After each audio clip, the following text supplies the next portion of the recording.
Convidado alto nível, CNB Governo convida a participar em 50 anos, celebração Loron 28 de novembro, balão Cidal confirmado. Comemoração Loron Proclamação de Independência Badala Lima Nulo, ela Loron Hat, mas be convidado alto nível CNB Governo convida, to agora, balão Cidal confirmado roto. Ministro da Administração Estatal Tomás Cabral Hatete, to agora governo continua em ela resposta, husi convidado Cira, anessa membro governo Cira, husi nação membro ASEAN, governo convida roto, mas be Cidal Kiha confirmação roto. Cidal for resposta, foi então a CPLP, mas CPLP nem mais tinha conferência, mas precisamos efetuar a cerimônia. Tarona hoje Portugal, mas vice-presidente do Parlamento ida.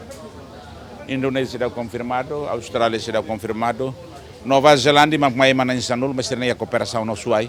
Este será o que atende, também será que a confirmação na level dehan. Convite ba, itahen confirmação. Itahen bem hira será bela confirma. SBA informação na nisela, mas também a Lorne beita convida nemos a agenda 27 e 28, mas Indonésia mais representação nida.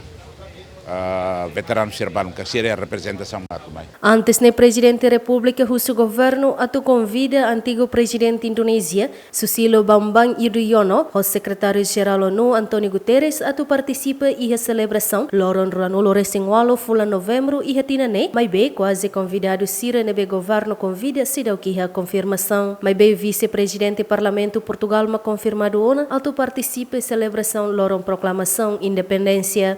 Dilma Suzeti, Julião Belém, Giamen.